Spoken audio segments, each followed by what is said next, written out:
Welcome to the Heroes of Cosplay Sanctuary. This is your host, Scotty B.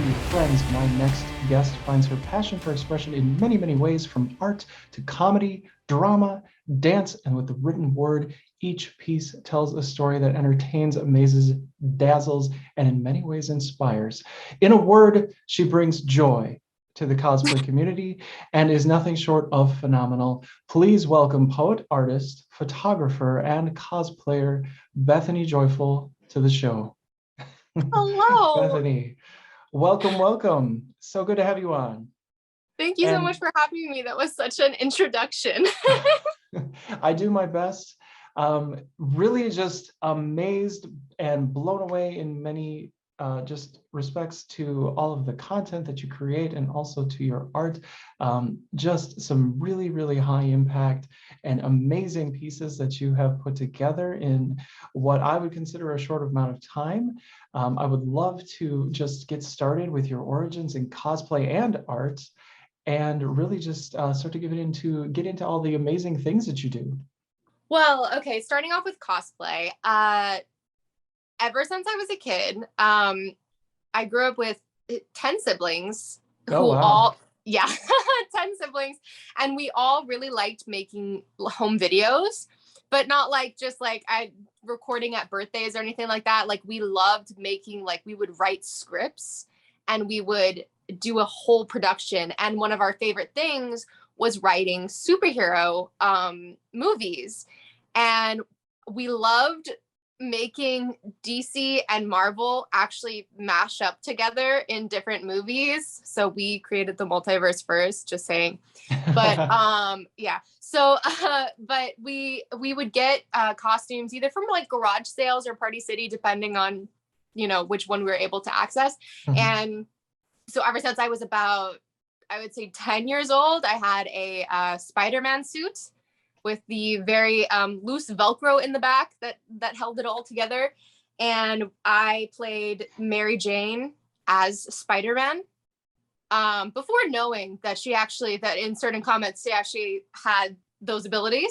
Mhm. And we just created these home videos where we were superheroes, and I just absolutely adored getting to be a superhero. And we had absolutely horrible effects, but it was very entertaining to us at the time. We're like, this is amazing. This should be in theaters.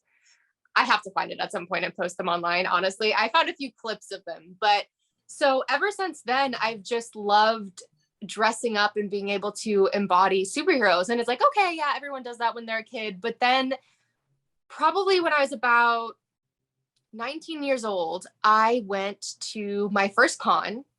I had no idea that this was a thing.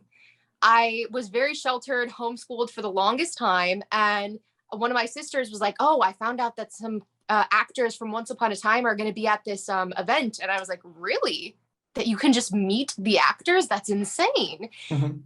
And I walk into this event, not in cosplay at all. And I just see everyone dressed up, from like Power Rangers to Marvel superheroes and DC superheroes, and or just different cartoons. And I was like, what day is it? I was like, this is like, this is only something you see on Halloween. And I loved Halloween because I love dressing up.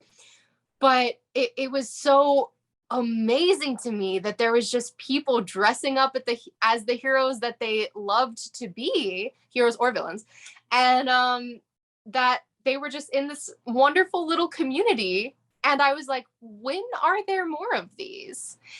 And so I ended up trying to put together my first cosplay, which was actually Black Widow, because I already had, at the time, I had the short hair, and one of the movies I think just came out when she had the shorter haircut. Mhm. But I was so excited, and I went to my very first con dressed up as Black Widow. And then I remember taking pictures. The first picture I took was with someone who was dressed up as Master Chief.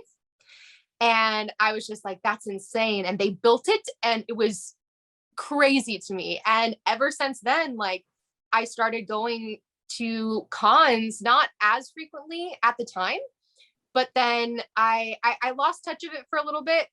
And then the time that I really came back full throttle is when I was, I think 23 years old. I had a friend randomly tell me, hey, I have a ticket to a con coming up. Would you like to go? And I was like, oh, I haven't been in a couple of years. Let me, I guess try to go. And I just met this wonderful group of people there. Cause I think before I didn't really have a lot of friends in the community. So then I made a lot of friends who just all encouraged me to try new costumes and cosplays. And then I learned about like gender bend cosplays. And that was a fascinating thing to me because I just love like changing roles and stuff because I love acting in general. Mhm. And then so I started really getting into cosplay, and like it was probably a year and a half after that that TikTok became a thing. And when TikTok became a thing, cosplay, I feel like, spread a lot more because there was a way to showcase it without having to go to cons. And that was really, really cool. And so I ended up just really getting into TikTok, and little by little, doing even more cosplays for videos on there. And it was great because, when I couldn't go to cons during the pandemic, there was literally some costumes that if I had the right effects or only showed from here up, like I would be wearing a top that looked like the character and just like Marvel pajama pants.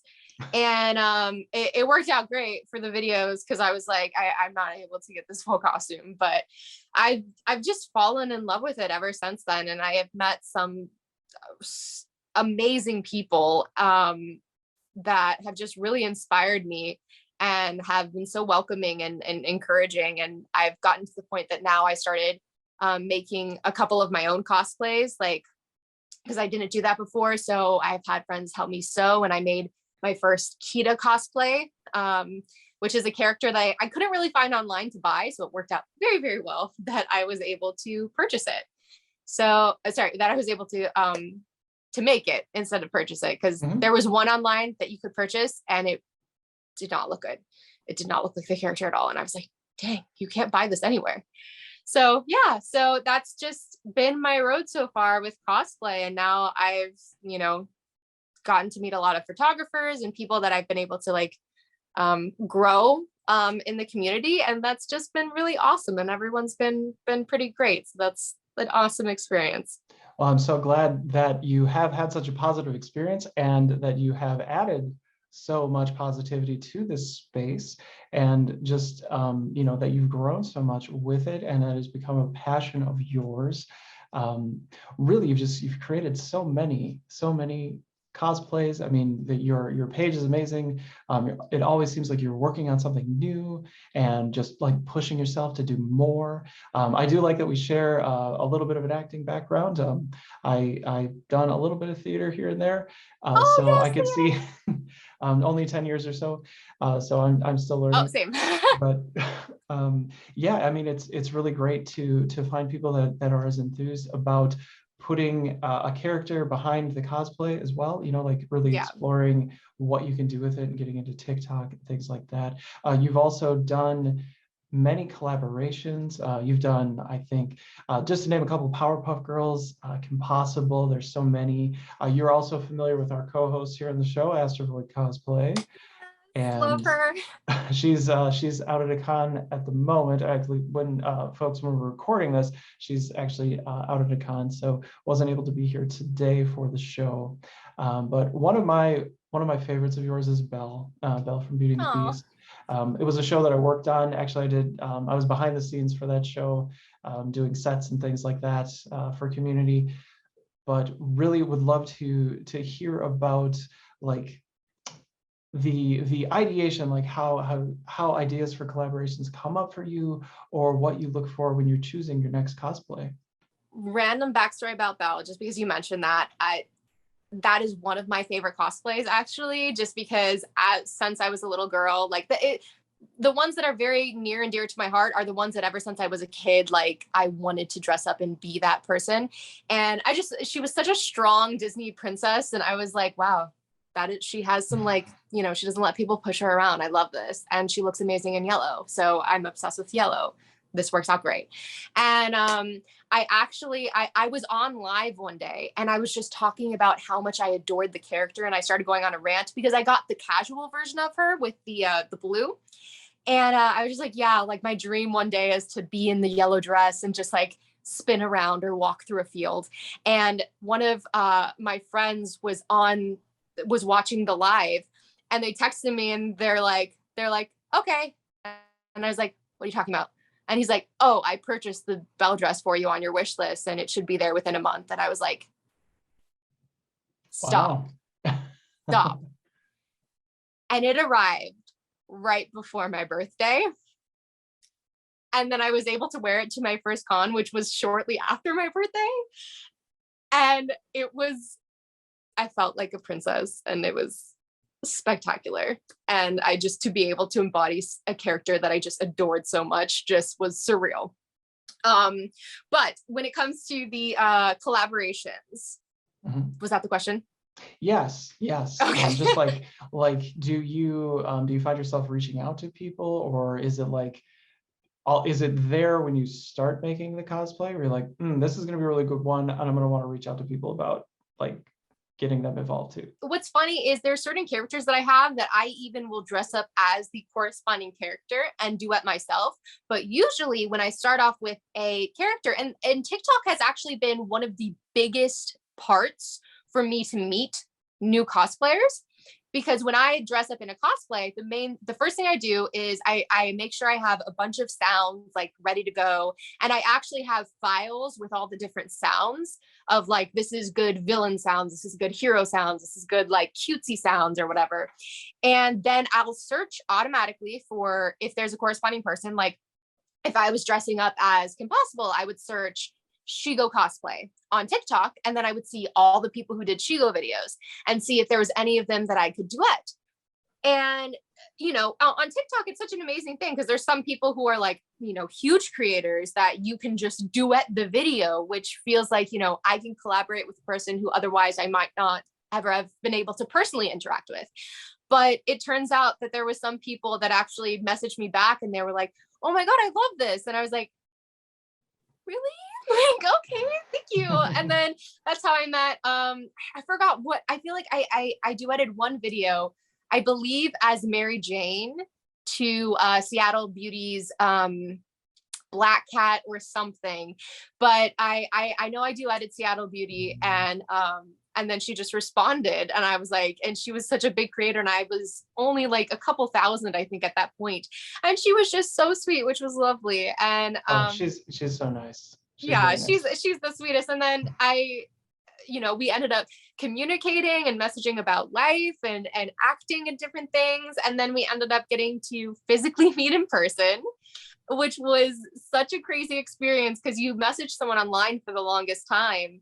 And then you're like, I can touch you. Oh my God, this is so weird. And then so we coordinated one of the first cons that we were going to go to together, which was MegaCon, which we're going to go and we're going to see each other again this MegaCon, which is going to be super fun.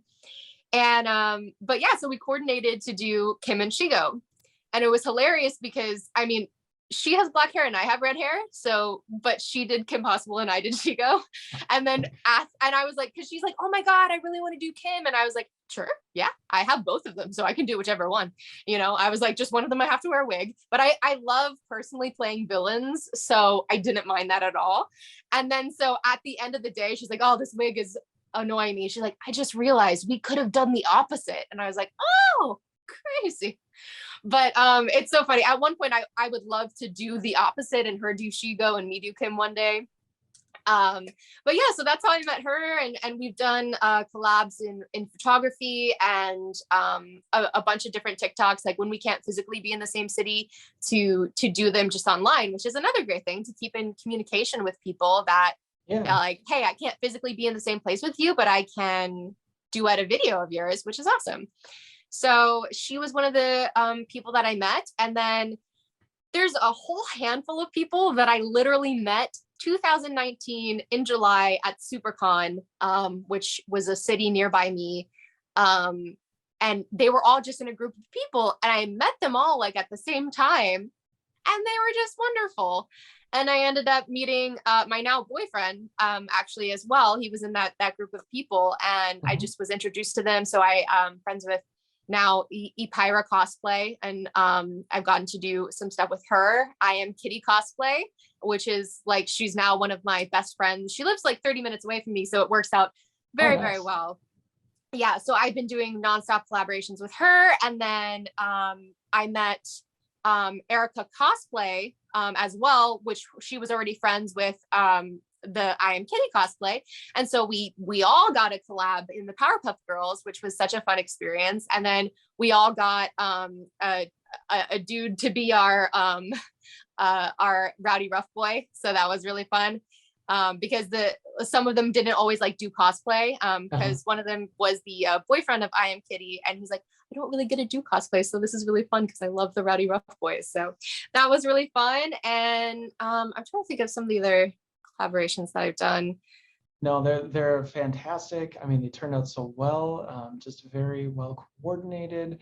And a little shout out to Erica because she has helped me out, good friend, and she's basically a superhero in real life for me, going to bat for me on a couple of things that weren't going so well in the cosplay community, and she stepped up and really helped out. So it's always nice when you do meet a good group of people, and Oh yeah. you can fall in with them, and they're like friends, and you have things you can talk about because you share the fandoms, and you're working on the same kinds of things. So it's really, I guess, as not being, we're not obviously 10, 12 years old anymore, so we're not running to Saturday morning cartoons. Well, I am, but that a community exists for the older folks, the not tweens, that we can all hang out and we can still enjoy some of these same things that Exactly. we always have. It's just amazing.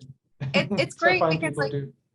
there's the people who I feel like they never lost that sense of wonder, which there's some people who make fun of that when they're like, oh, you want to like dress up as this and whatever. So to be in a community of such a large amount of people who are all doing this, you don't feel like, oh, is it weird if I do this? Like, I had a guy friend who was very much not used to people being very accepting, and he's like, I really like Arcane, but one of my favorite characters is Jinx. And I was like, okay, did you want to cosplay Jinx? And then he's like, am I allowed to do that? And I'm like, are you allowed to cosplay like a girl character? And he's like, yeah. And I was like, yeah, you can cosplay it as the female Jinx, or you can do a gender bend, whichever you'd prefer. And he's like, people won't think that's weird. And I was like, they're gonna think it's awesome. So, and it's just such a wonderful thing to know that we can dress up and be those people. And the fact that we can collaborate with people being the other characters,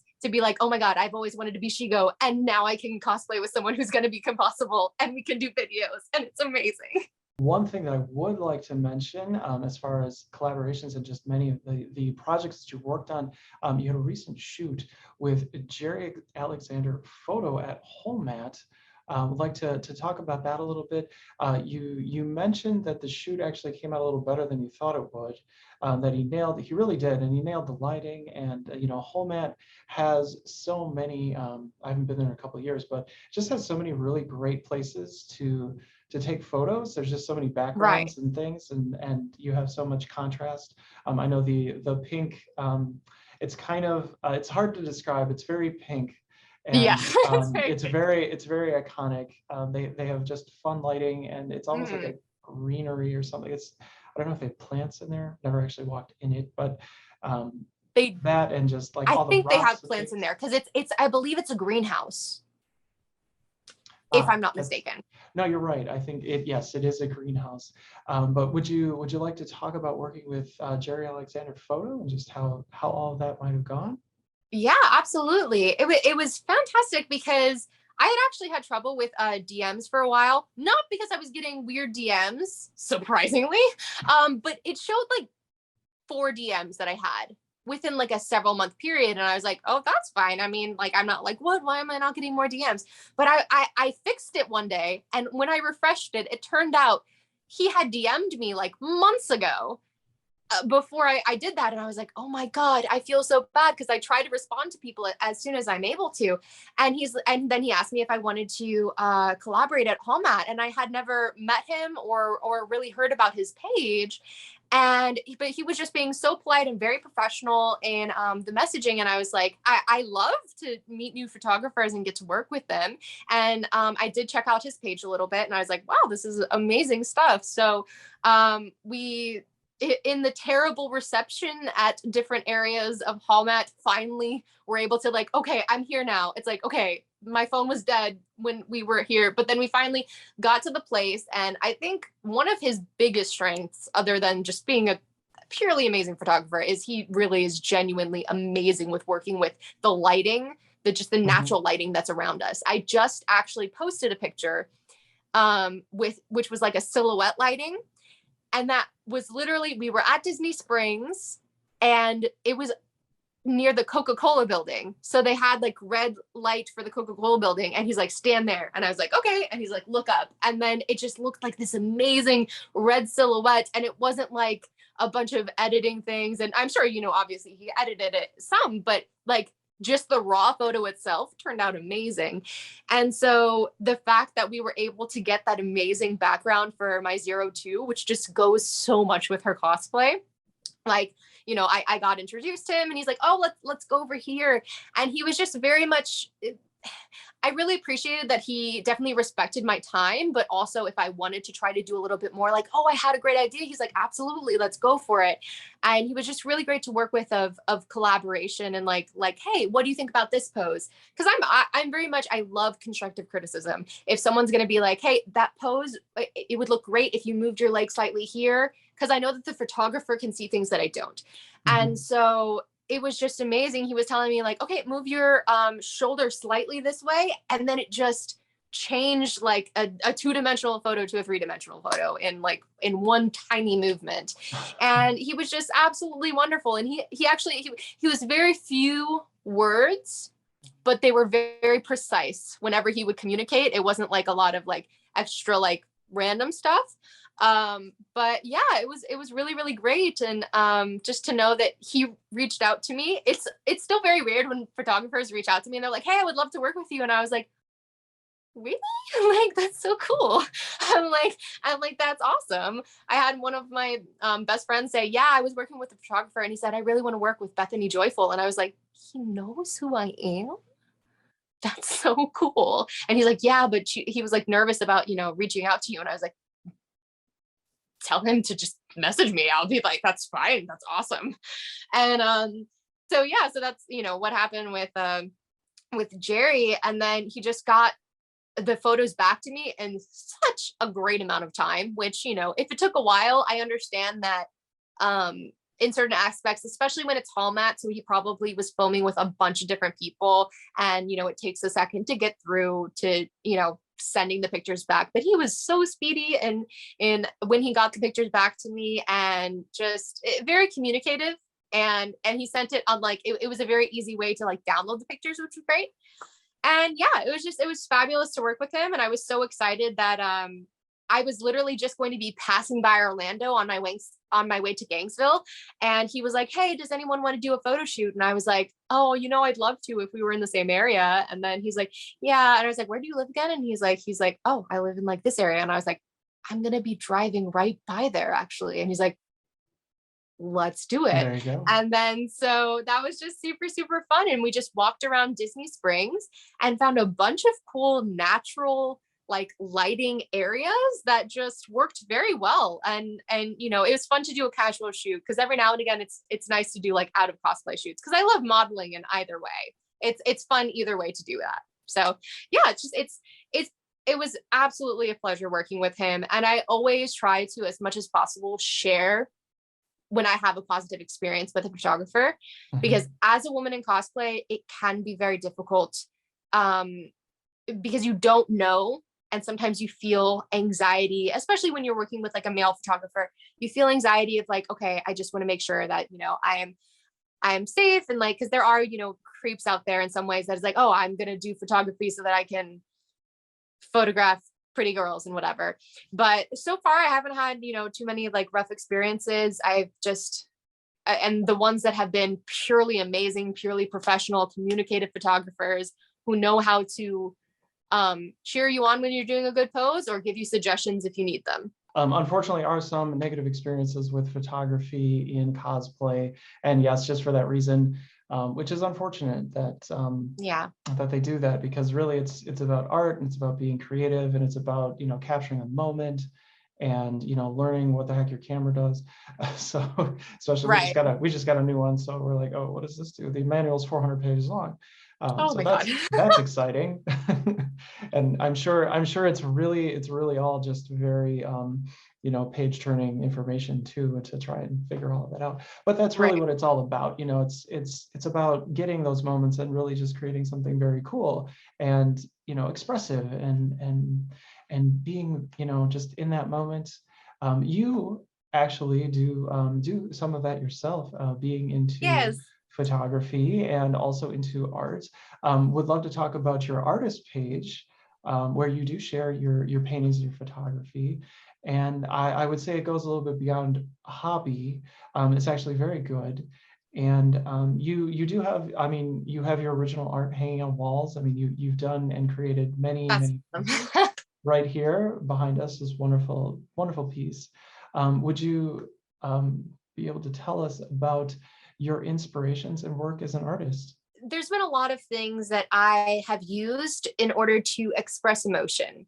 The main things that I would use, because I have learned over many years of going through pretty dark times and lots of therapy and dealing with some not so great friends and amazing friends, to learn of how to take whatever negative things are going on and producing something beautiful from it.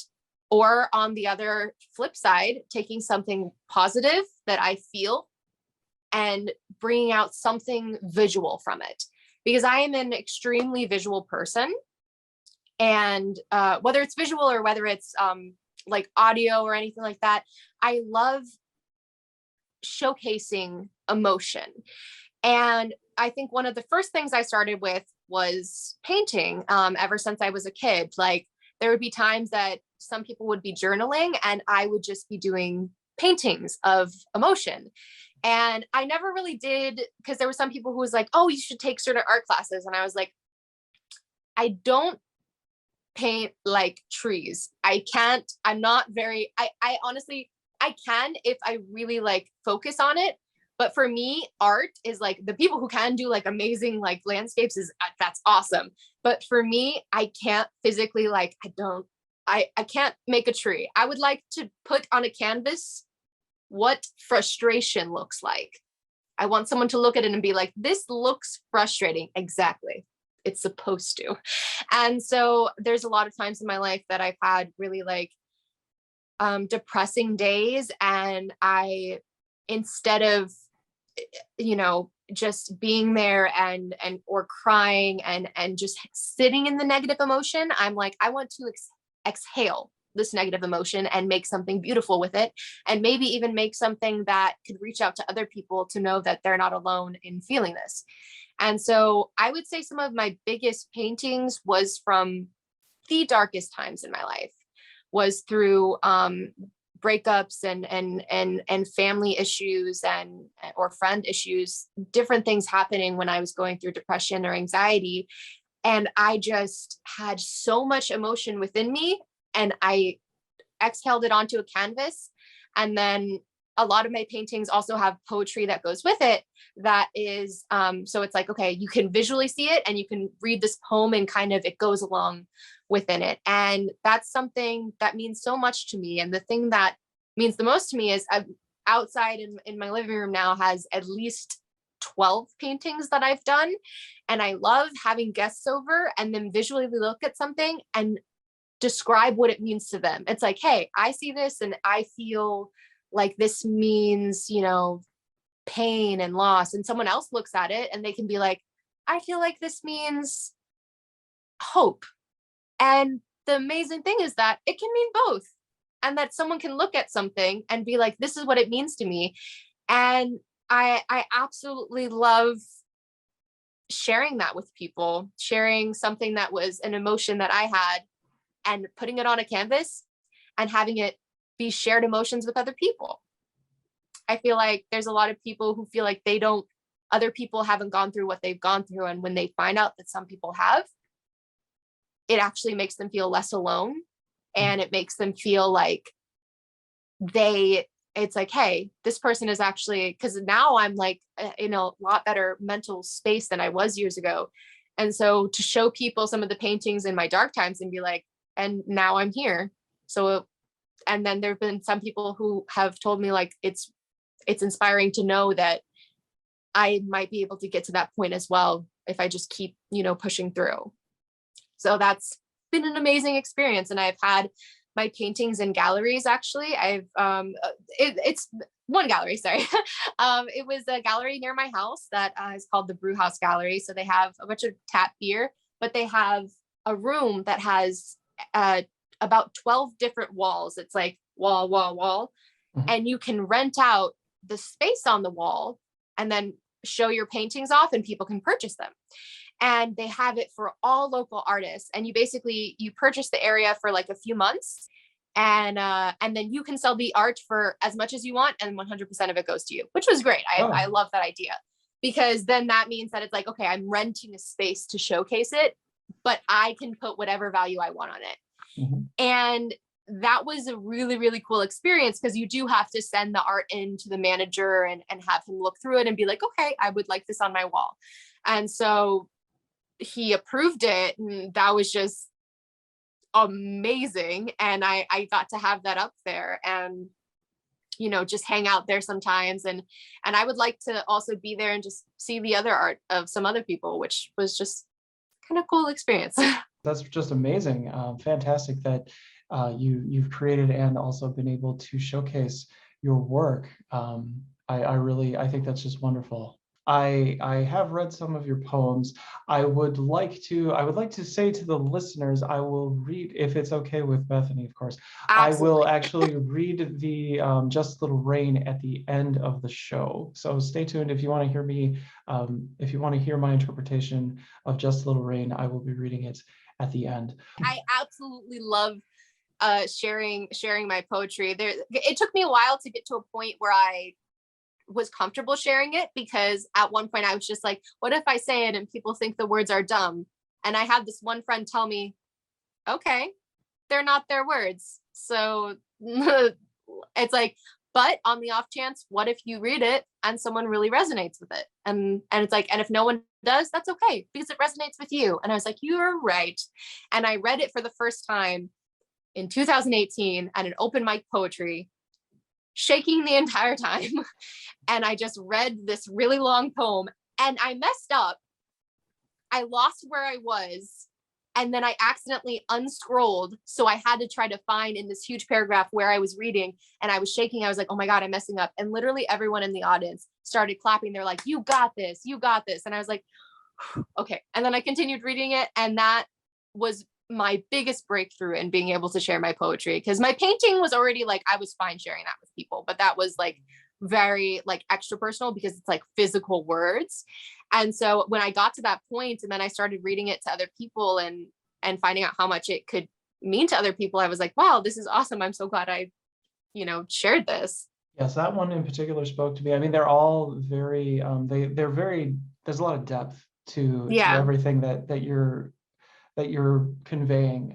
So it's probably, if I could probably just spend like an hour or two just talking through all of your poems, but so unfortunately don't have too much time to do that. But it's always just fantastic to see someone who is that kind of can break through into that sort of creativity, that you have so much depth in so many different areas, not just cosplay, but that you're an artist and you're authoring all of these very just vivid creations with words.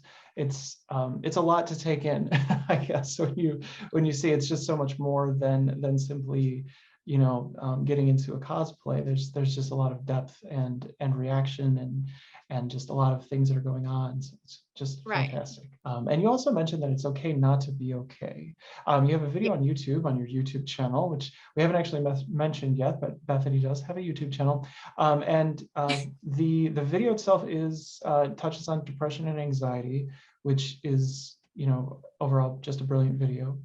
And I think, it's also just a tough topic for anybody to get into, online or otherwise. These are the issues inside of cosplay, Yeah. really. And, when you create, you can escape, and you can escape some of these feelings. And sometimes, can actually help with the whole creative process in cosplay or in other areas, which you've already said, with your art. You can see what's happening on the canvas. Really, just, I guess, coming up with all of these different things and being in so many different places at once.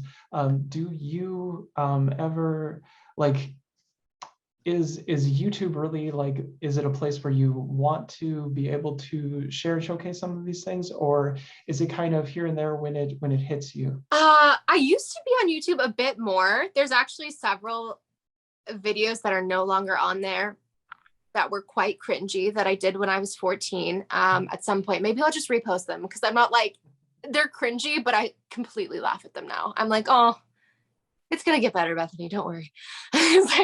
But I really enjoy YouTube, and I kind of been wanting to. I'm very terrible at keeping up with that, honestly, because my biggest thing is Instagram and TikTok, and those are the biggest forums right now for me. But I really want to, because I have a lot of longer videos as well that I would love to just put on there, because and there's some of them that I have put on TikTok and Instagram as well, but they started off as a YouTube video.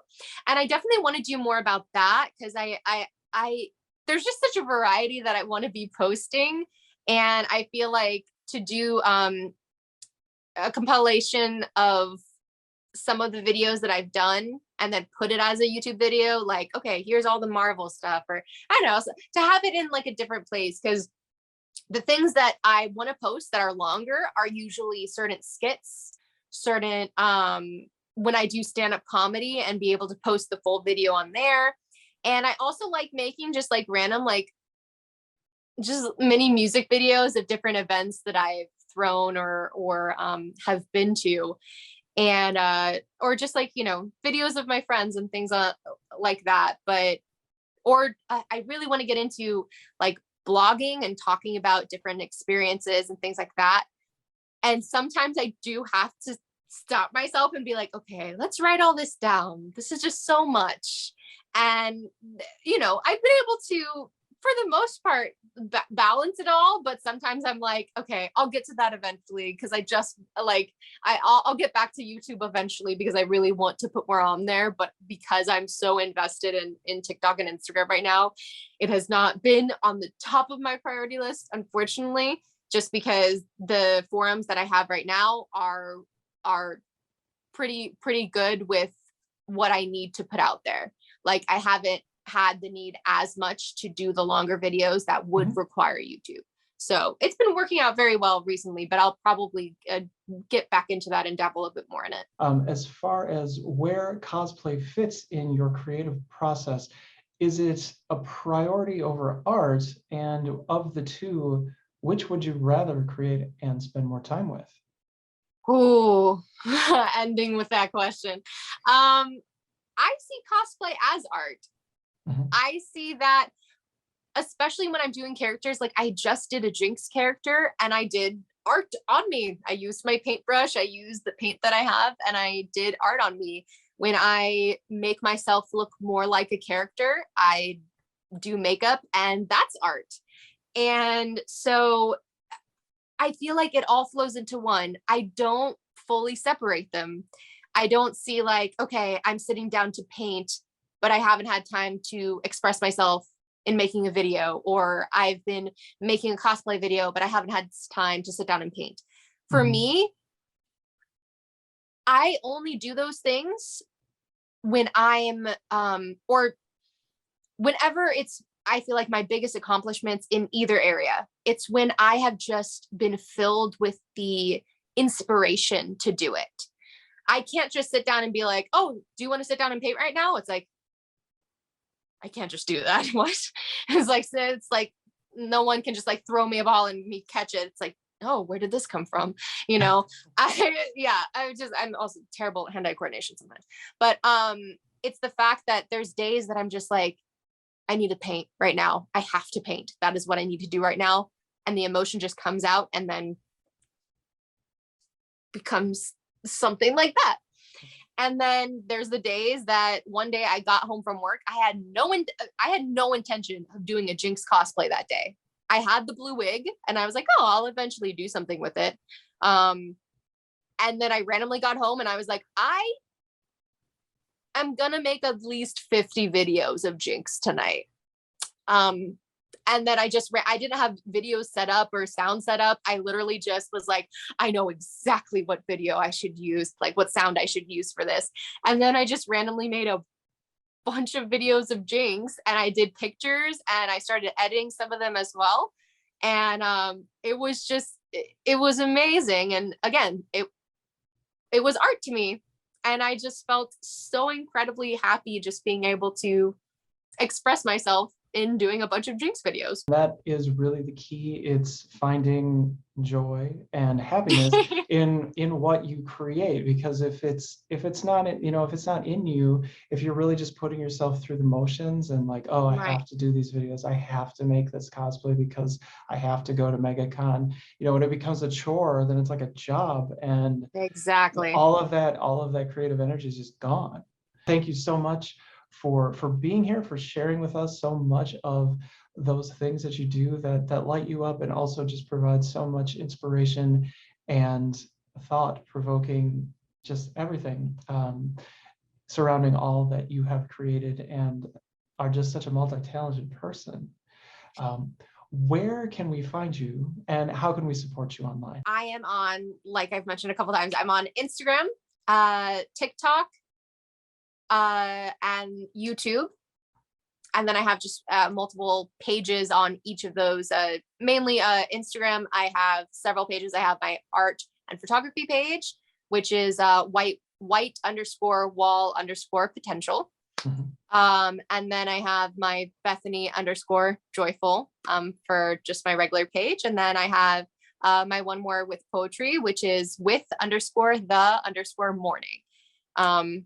Random story behind that is that there is a verse that meant a lot to me, which was joy comes with the morning.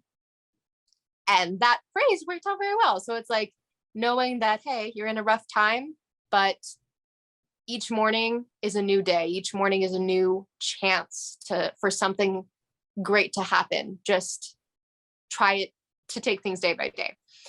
So yeah, and then my TikTok, of course, Bethany_Joy_Ful. I'm not sure if it's _full or _joyful, but it's one of those. Yes. But yeah, those are the main ways to see my work. And any like further support, I do have like Amazon wish lists on there with a bunch of cosplay stuff, which most of my stuff I usually end up just purchasing myself, but there has been a couple fans or friends that have purchased costumes that have been helpful. And the moment I get new costumes, I'm just like, yay, I'm going to immediately make content. And it's just like, it's a great way to support, cosplayers, to be able to, provide them with the costumes. Because for me, I don't make money off of being a cosplayer. It's awesome, the people that do, that's amazing. I have a completely separate day job, and so to be able to have certain things gifted is just awesome, to be able to fund the creative process. And we will have links to everything in the show notes so that you can support Bethany and help her in ways by, just to subscribe. But of course, if you can, there are always other ways to support creators and keep them, making wonderful things. So yes, thank you so much for being on the show, for taking the time to share all of these wonderful things with us today. Friends, that is all we have for you. This is Scotty B with the Heroes of Cosplay Sanctuary and Bethany Joy Ful saying Bye-bye, everybody. Just a Little Rain by Bethany Joy Ful. Bright days start to fade. You lose sight of how the warmth felt. It drives you crazy to think maybe it was never there. As each day goes by, you fall deeper in the darkness. It gets colder and colder till you're just numb. You don't feel cold. You don't feel warmth. You simply don't feel. But then there's a break. The dry ground awakened. Thoughts evaporate. Maybe it'll be okay as I feel the first drop of rain.